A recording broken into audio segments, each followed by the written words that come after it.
سال کی دوریاں ختم، اختلاف ختم، اور اب 6 ستمبر کی کانفرنس بھی ایک ساتھ اکٹھی ہوگی۔ اسلام آباد میں ہونے والی اہم ملاقات نے غلامان صحابہ کی جماعتی اور سیاسی زندگی میں ایک نئی بحث چھیڑ دی۔ مولانا محمد احمد لدھیانوی اور مولانا مسرور نواز کے درمیان صلح ہو گئی، لیکن اب سوال یہ ہے کہ کیا یہ صلح صرف دو شخصیات کے درمیان ہے، یا سنی سلامتی سنی علماء کونسل میں باقاعدہ ضم ہو گئی ہے؟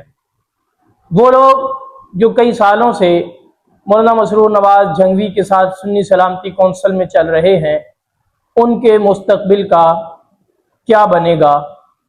آیا یہ صرف دو شخصیات کی صلح ہے، یا باقاعدہ جماعتی اور سیاسی صورتحال اختیار کرے گی؟ ان تمام باتوں کے جوابات آج کی اس ویڈیو میں آپ کو ملنے والے ہیں۔ امیر عظیمت مولانا حق نواز جھنگوی شہید رحمۃ اللہ تعالی علیہ کے فرزند حضرت مولانا مسرور نواز جھنگوی اور نواب زمانہ حضرت مولانا محمد احمد لدھیانوی صاحب کے درمیان اسلام آباد میں ایک تفصیلی ملاقات ہوئی،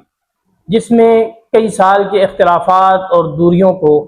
یکسر ختم کر دیا گیا، اختلاف کو بھلا دیا گیا، یعنی دونوں طرف کی قیادتیں ایک جگہ پر آ گئیں۔ لیکن سب سے اہم بات یہ ہے کہ اب 6 ستمبر یوم دفاع پاکستان و یوم تاسیس شہدائے ناموس صحابہ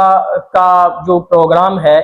وہ اکٹھا ہوگا۔ گویا کہ 6 ستمبر کو قیادت کو ایک سٹیج پہ دیکھا جائے گا اور قربتیں مزید بڑھیں گی۔ لیکن اب سوال یہاں پہ یہ پیدا ہوتا ہے کہ کیا یہ ہر کارکن کے ذہن میں سوال بھی ہے اور اس پیچھے مگوئیاں بھی چل رہی ہیں کہ کیا سنی سلامتی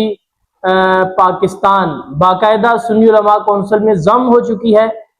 اور تو اس حوالے سے اور اسی طرح یہ سوال کہ جو لوگ سنی سلامتی میں مولانا مسرور نواز صاحب کے ساتھ ان کی جماعت کے ذمہ داران تھے، ان کا مستقبل کیا ہوگا؟ تو اس سوال کا جواب یہ ہے کہ فی الحال سنی سلامتی پاکستان کو سنی علماء کونسل میں ضم ہونے کا یا ان ذمہ داران کے متعلق جو مولانا مسرور صاحب کے ساتھ چل رہے تھے ان کے متعلق کوئی باقاعدہ بات کرنا یہ قبل از وقت ہوگا۔ ذرائع سے جو خبر ملی ہے وہ یہ ہے کہ فی الحال 6 ستمبر کا پروگرام اور اسی پہ ساری توجہ ہوگی، اور 6 ستمبر کے بعد دونوں طرف سے ظاہر نشستیں ہوں گی، اجلاس ہوں گے اور اس میں معاملات طے ہوں گے، اور اس کے بعد یہ بات سامنے آئے گی کہ کیا کرنا ہے۔ اب رہی بات کہ آیا اس اتحاد کا فرق جنگ کی سیاست پر بھی پڑے گا، تو بلا شبہ جنگ کی سیاست میں جو نقصان ہوا اس اتحاد کے بعد یقیناً بہت بڑا ایک فرق پڑنے والا ہے، اور بہت بڑا، کیونکہ مولانا مسرور نواز جھنگوی صاحب کا بھی ایک ووٹ بینک ہے۔ 2016-17 سے وہ ایم پی رہ چکے ہیں، 18 میں پھر وہ باوجود 5 سال آؤٹ ہونے کے 2022 میں کے الیکشن میں انہوں نے پھر 40,000 کے قریب ووٹ لیے اور ایم پی اے پی پی 127 کی سیٹ میں وہ رنر اپ رہے۔ تو اگر اس صورت میں اتحاد کی صورت سامنے آتی ہے تو جنگ کی سیاست کے حوالے سے یہ بہت ہی ایک بہترین ہوگا۔ وہ جو ووٹ تقسیم ہونے کا المیہ ہے وہ ختم ہوگا، اور جاگیردارانہ نظام کے مقابلے میں ایک دفعہ پھر جو ہے یہ ایک بہترین صورتحال سامنے آئے گی۔ تقریباً 8 اگست کو یوم جنگ کے موقع پر مولانا محمد معاویہ اعظم صاحب کے ساتھ جو سیاسی اختلافات تھے ان کا بھی جماعت کا یا مقامی جماعت مقامی ذمہ داران کا خاتمہ ہو چکا، اور مولانا مسرور صاحب کے ساتھ بھی یہ صورتحال بنتی ہے۔ تو جہاں ملکی سطح پر یہ صورتحال جماعتی کاز اور مشن میں فرق پڑے گا، فائدہ ہوگا، وہیں پہ جنگ کی سیاست کے حوالے سے بہت یہ فائدہ مند ہوگا۔ اب یہ بات کہ آیا واقعتاً یہ سیاسی اور جماعتی اتحاد اور یہ قائم رہے گا یا یہ صرف دو شخصیتوں کا ہے، کہ اس کا اصل جو پتہ چلے گا وہ 6 ستمبر کے پروگرام کے بعد پتہ چلے گا۔ دو طرفہ نشستیں ہوں گی، اس میں ظاہر ہے فیصلے ہوں گے دو طرفہ، اور اس میں وہ ذمہ داران جو مولانا مسرور صاحب کے ساتھ چل رہے ہیں ان کا فیصلہ کیا ہوگا، اور سنی سلامتی پاکستان جو ہے وہ باقی رہے گی یا سنی علماء کونسل میں ضم ہو جائے گی۔ بہرحال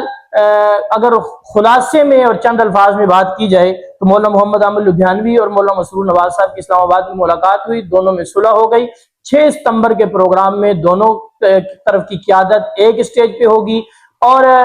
باقی سنی سلامتی ضم ہوگی یا نہیں ہوگی یہ 6 ستمبر کے بعد مشاورت کے ساتھ طے ہوگا، اور 6 ستمبر کے پروگرام کے بعد نشستوں میں اگر سنی سلامتی پاکستان ضم ہوتی ہے تو پھر مولانا مسرور صاحب کے ساتھ جو لوگ ہیں وہ بھی اس میں شامل ہوں گے۔ جنگ کی سیاسی صورتحال میں اس سے بہت بڑا فائدہ ہونے والا ہے۔ بہرحال یہ جو اتحاد ہوا ہے اس کے پیچھے ایک طویل عرصے سے کاوشیں جاری تھیں مخلصین کی، محبین کی، بہت سارے کچھ لوگ سامنے بھی ہیں اور کچھ ایسے ہیں کہ دو چار سے دنیا واقف ہے، گمنام نہ جانے کتنے ہیں، ان کی کوششیں ہیں، محنتیں ہیں، دو طرفہ ملاقاتیں ہیں، اور اس کے بعد جو ہے بالخصوص مخلصین کی، محبین کی دعائیں ہیں، اور وہ دعائیں رنگ لائیں، دونوں طرف کی قیادت بیٹھ گئی، اتفاق اور اتحاد کی صورت ملنے کو ملی۔ بہرحال فی الحال اتحاد کا باقی رہنا یہ اہم ہے، اگلے سوالات بعد میں ہوں گے۔ اللہ تبارک و تعالی اتفاق کی، اتحاد کی اس فضا کو برقرار رکھے، اور ناموس صحابہ و اہل بیت کا جو کاز ہے، مشن ہے، اللہ تبارک و تعالی اس کو پایہ تکمیل تک پہنچائے۔